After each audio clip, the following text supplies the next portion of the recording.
Hi guys, welcome to our YouTube channel. I'm Kukuletu. And I'm Suku Shilubana. So on our channel we'll be unpacking South African true crime stories. And what are we focusing on today, my co-host? Well, today we're going to be focusing on a young South African male who found himself in jail in 2012 after stealing over 30 million rands from Post Bank. So please man, with that being said, please don't forget to hit the subscribe button down below. Stay tuned. Peace, love and happiness.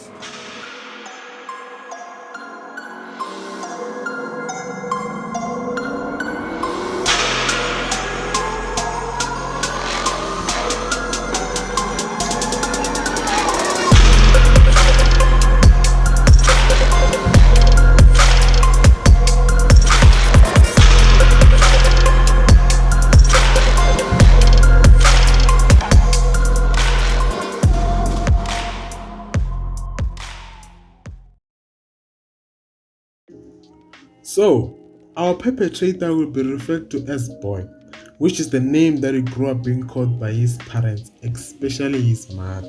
His real name was not disclosed to the public, therefore, we will continue referring to him as Boy. So, we don't know his real name, but for the fact that he grew up being called Boy by his parents, especially his mother, for the rest of the story, we'll just continue referring to him as Boy. Boy grew up in Bloemfontein, Phelindaba, raised by both parents and living along with his two siblings, an older brother and a younger sister, making him their middle child. Before we get into which crime he is known for committing, Boy started as a business-minded kid who used to sell sweets at primary school. He continued with his business until tertiary, specifically the University of Pretoria, where he was known for selling simple kinds of stuffs like popcorn, sweets. In short, he was just selling snacks, while on the other hand, he was pursuing his studies.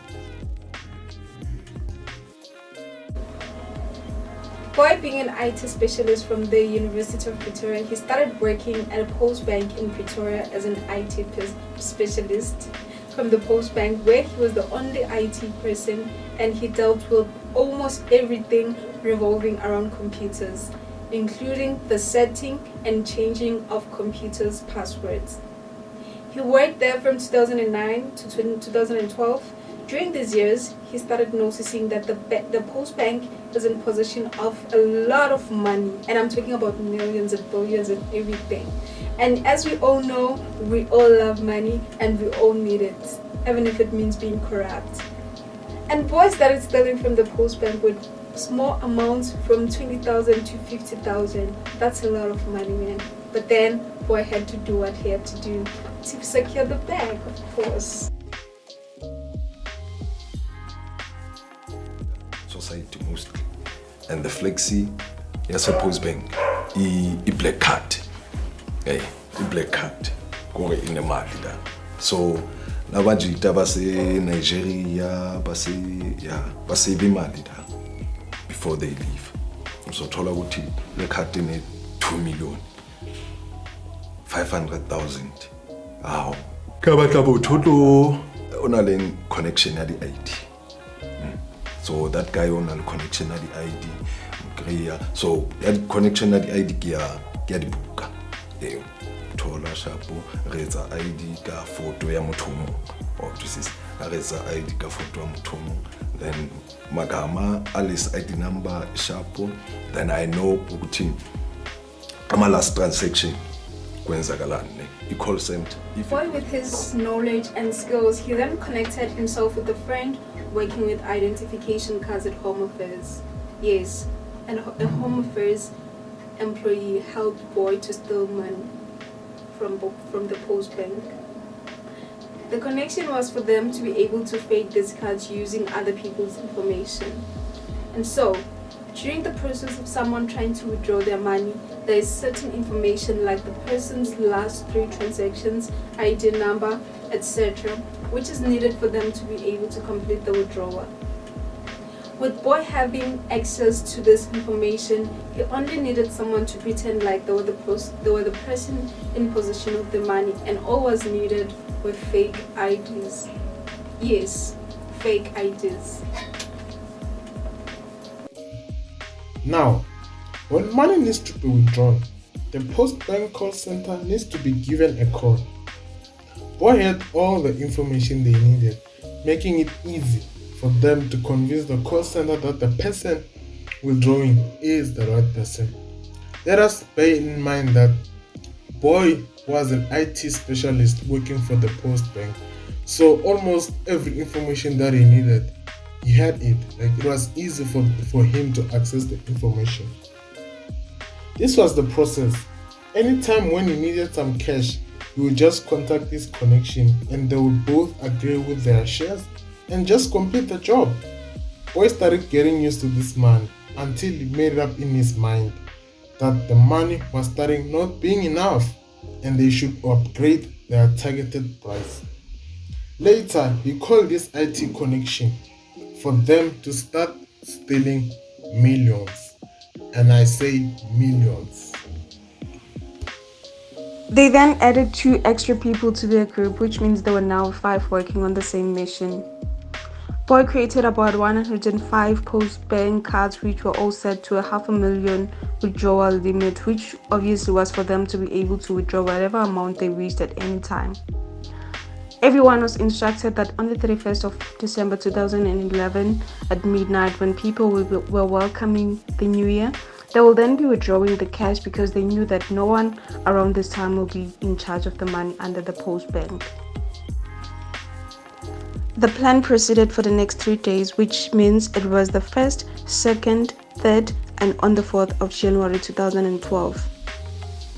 Boy's plan was that on the 4th of January, it is when people are heading back to work, and if there's anyone who will be withdrawing around that time, the card management will then be aware that something is wrong.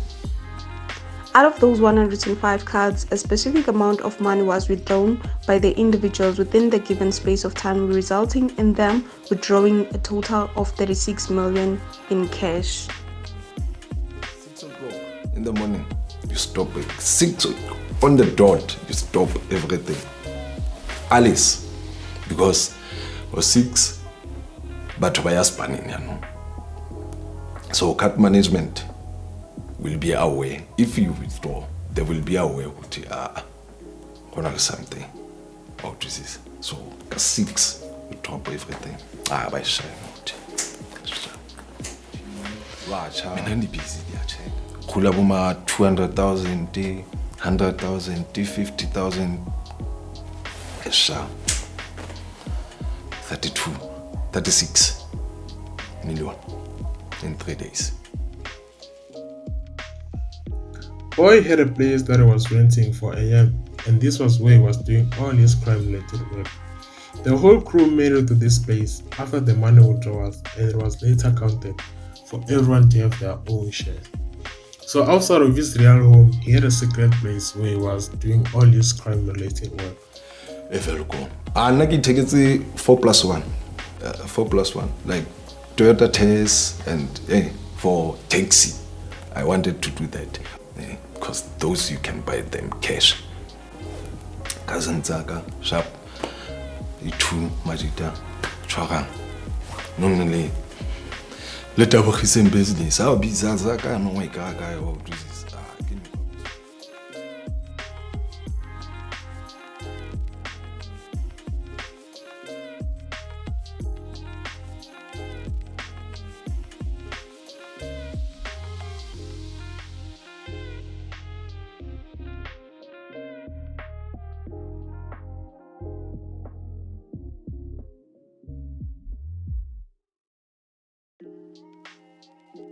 So yeah guys, that's it. Thanks for staying tuned, and don't forget to let us know what you think about the story in the comment section below, and stay tuned for more. What's up? And again guys, help us grow by hitting the subscribe button below so that we can stay motivated and giving you guys more interesting South African stories. Also, don't forget to hit the notification bell so that you can stay updated whenever we give you more of these interesting South African crime stories. Again, please let us know what other stories should we cover next in the comment section below. That's important for us so that we can keep you updated and continue with more interesting stories. Ciao.